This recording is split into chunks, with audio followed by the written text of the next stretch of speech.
Najprej, gospod Reberšek, demokrati so bili danes popolnoma jasni, da gre za norčevanje iz državljanov, iz delavcev in države. Tudi pravijo, so tokrat sicer na strani Mesca, pa vendarle, da bi moral Mijić takoj odstopiti. Kaj pravite v Novi Sloveniji? Se strinjate, obsojate ravnanje gospoda Mijića in bi moral takoj odstopiti? Da ali ne? Jaz lahko povem svoje osebno mnenje. Če vsi ti očitki držijo, sam osebno menim, da bi mogel poslanec Mijić odstopiti. Kaj pa na ravni stranke? Danes je prišlo predvsej skopo sporočilo, da je treba seveda vsem delavcem povrniti denar, nič pa obsodbi, tako jasno, kot so bili tudi pri Logarjevih. Vem, ampak jaz sem tukaj, da govorim zdaj danes v svojem lastnem imenu, bi pa rad tukaj zelo pošteno povedal.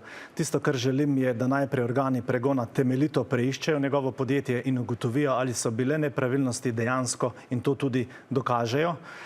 Treba je preveriti tudi denarni tok, se pravi, biti podjetnik v teh časih ni enostavno. To je trd kruh, kjer se je treba boriti na trgu za preživetje.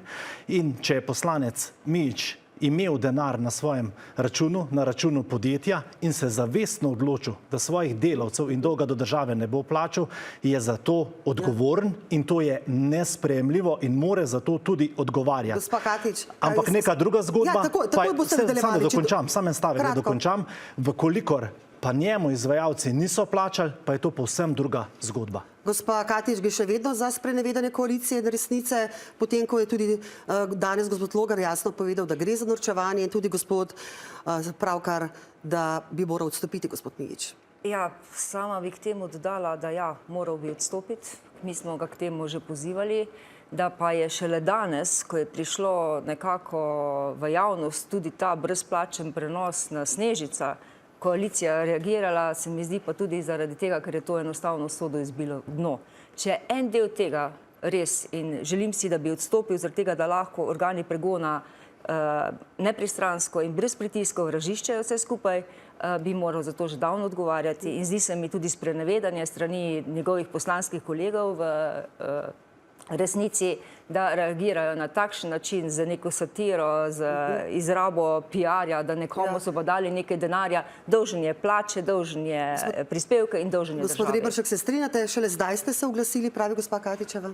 Mislim, če se pa ne bi obsodili. Če se pa ne bi oglasil oziroma obsodil, pa spet ne bi bilo v redu. To, kar pa zdaj zadnje čase spremljamo glede tega prenosa tega podjetja, veste, tudi sam osebno to zelo težko gledam, ker je to zelo nedopustno, sramotno in bistva problema ne rešuje. To pa so delavci, ki niso dobili plačila za svoje pošteno opravljeno delo in ni poplačan dolg do države. In ta prenos podjetja, ki ga zdaj gledamo, je en velik posmeh naši državi. Je pa gospod Snežič, ki je bil tudi iz vaših vrst, je prihajal nekdanji šef Darsa, kjer je tudi v nekaterih primerih bil gospod Snežič omenjen in postopki seveda še vedno tečejo. Ja, postopki še vedno tečejo, ampak revizija, ki je bila upravljena na Darsu, ni pokazala niti ene nepravilnosti. Gospa Katič, kaj pravite na to? Kar se tiče odstopov, jaz imam zelo visoke standarde, sama sem s svojim odstopom to dokazala. Zdi se mi, da ne bi nihče, ki je v kakršnikoli preiskavi smel zasedati kakršnegakoli zelo pomembnega mesta, sploh ne kot javni funkcionar, ker na takšen način lahko zbuja tudi dvom v nepristrano delo tako policije, kot seveda tožilstva. Ampak ali verjamete, da bo v doglednem času, da bo do oktobra gospod Mijić odstopil? Ne, jaz... Glede to, da se ne oglaša, mediji ne pridemo do njega in tako naprej. Jaz sem prepričana, da bo, če bo odstopil šele takrat, ko bo resnica dobila naslednjega kandidata oziroma poslanca, ne prej zaradi tega, ker bi imeli enega poslanca manj, moral pa bi že odstopiti. Je pa seveda vprašanje, ko se bo enkrat to odvilo tudi na tožilstvu in na sodišču, verjetno bo šel v zapor, ali bo potem raje ostal poslanec, mogoče tudi koristil poslansko imuniteto, ali se bodo sprli v stranki, ali mu bodo ostali naprej ob strani, tako kot mu stojijo danes, tako da veliko scenarijev več prihodnosti. Gospod Reberšek, vaš scenarij, kaj pravite? Jaz mislim, da bo odstopil po 10. oktobru. Je pa, če lahko sam tole pokomentiram, ker je kup nekih očitkov tam gor. Nedopustno je, da nekdo laže. Tudi poslanec Mijić je lagal v svoji izobrazbi, ampak dajmo imeti enake vatle za vse. Tudi članica Svobode, bivša kmetijska ministrica Mateja Čalušić je v času volitev lagala, da ima univerzitetno izobrazbo, ki se je potem izkazala, da je nima, pa je odstopila. Ne, 4 leta je bila ministrica in pridelala 100 milijonov minusa na kmetijskem ministrstvu. in še naprej delala. Pa Branko Masleša, ki še zdaj išče diplomo iz Dvojna merila potem?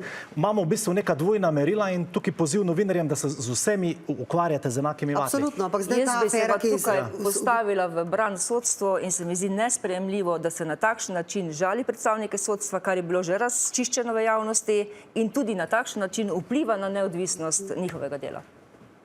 Replika? Vse sem povedal. Dobro.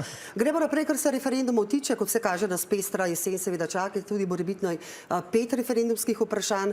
Kaj pravite na to, gospa Katič? Najprej je bil seveda sprejet naknadnik, govorimo seveda o preiskovalnih komisijah, potem pa 3 posvetovani strani seveda koalicije. Kako razumete to? Gre za novačenje volivcev? Bi to vplivalo lahko tudi na izid samega prvega vprašanja in prvega referenduma? Ja, zdaj bomo videli, ali bodo manevri procesni tudi takšni, da bo prišel referendum na isti referendumski dan. Smo pa danes poslanci Svobode, Socialnih demokratov in Levice vložili predlog zakona, kjer bi določili 2 referendumska dneva, enega v aprilu in enega v oktobru, prav zaradi tega, ker bomo imeli poplavo referendumov. Tukaj pa mi je malce zanimivo, če govorimo o zakonu o lokalnih volitvah, o tej noveli in o posvetovalnem referendumu. Ta zakon je že sprejet.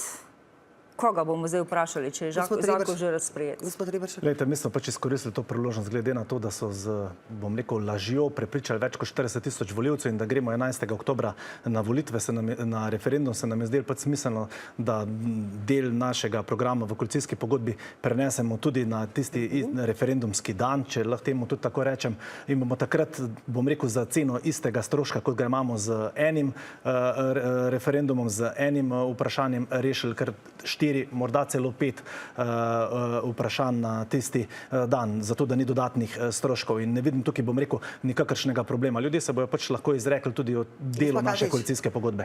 Ja, mi nismo lagali javnosti, javnost je imela možnost se informirati. Sama sem povedala, da sem bila presenečena, da se je tako hitro zbralo večje število potrebnih podpisov, kot jih je bilo za pobudo za razpis referenduma. Tako da, ja, zdaj je kolega povedal, zakaj so ti posvetovalni referendumi tudi vloženi in sklicani. Ne bom pa oporekala temu, da ima kdorkoli možnost izkoristiti vse demokratične procese, če tudi se z samo vsebino ne strinjam. Bodo ljudje povedali. Ja, bo katerikoli točki to tudi preizkus za samo zaupanje do aktualne vlade? Ja, težko je v bistvu negirati neko referendumsko vprašanje, če ti človeka vprašaš, a boš plačal nekaj manj. Verjetno bi vsak, tudi jaz, rekla, ja, seveda si želim, da plačam manj, ampak mislim, da bo tudi referendumska kampanja pokazala to, da lahko govorimo širše, tudi o tem, kakšno je stanje demokracije in kakšno naj bo stanje demokracije v Sloveniji, kaj je javna televizija, kaj je zasebna ali državna televizija, kaj meni o tem tudi razvita Evropa, tako da se bodo ljudje imeli možnost odločiti o tem, kaj je v prihodnosti. Zdaj najprej bom odgovoril na to, kar rekla, da niso z nobeno lažjo prepričevali. Seveda so s politično policijo, ker je tipična laž. Največja politična policistka je bila Tamara Vonta. Ona je pregledovala račune navadnih državljanov. Sej pri tem referendumu se bo šlo zgolj in samo to, a se bo pregledoval posle Roberta Goloba, ali se ga ne bo. Samo zato se gre tukaj nobene politične policije. Se pravi, da so z lažjo prišli do 40 000 podpisov. Zdaj na Ustavnem sodišču pa je zakon, razvojni zakon, s katerim bojo ljudje dobili, bom rekel, vsi bojo dobili več, nihče ne bo dobil manj, ker v navezi na vas, kar ste prej rekli, da prepričujemo ljudi, da bo težko prepričati ljudi, da bojo nekaj manj dobili, da koliko bojo šli na referendum. Imela sem v mislih RTV. Ja, vi ste imeli v mislih RTV, se pravi, jaz imam pa v mislih vse upokojence, ki ne bojo plačali prispevka za dolgotrajno oskrbo, pa bomo verjetno kljub temu šli na referendum, če bo Ustavno sodišče temu pritrdilo. Pa se zna zgoditi. Ja, jaz bi najprej povedala, Roberta Goloba kot javnega funkcionarja lahko preiskujemo sedaj po tej zakoni, po noveli zakona, po prihodnem zakonu, karkoli bi bilo veljavno. Tako da to, kar se bo uporabljalo potem v kampanji, je čista laž. Lahko se ga preiskuje in lahko se ga bo preiskovalo. Je pa potrebno povedati, da preiskovalno komisijo sestavljajo politiki, ne neodvisni sodniki, ne neodvisni tožilci, ne neodvisna policija. Politiki. Tudi Tamara Vonta. In sama sem povedala na odboru za pravosodje, prav zaradi tega, ker so slabe prakse iz preteklosti, da iz ene in druge strani, če tako rečem, da naj skupaj poslanke in poslanci težimo k temu, da naredimo čim boljšo zakonodajo, ki bo v bodoče preprečevala takšne mahinacije. In ja, če politik preiskuje, je potem to lahko politična policija. Vi ste sami potrdili, da se Roberta Goloba ne da preiskovati. Se niti ni prišel na zaslišanje na preiskovalno komisijo. Povem vam pa takle, ne. Vi kar zberite podpise za referendum, mi bomo te referendume dobili. Spoštovana gosta, hvala lepa.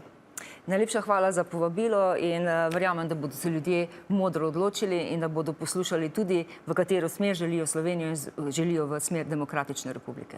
Tako, in tja gremo. Hvala lepa obima.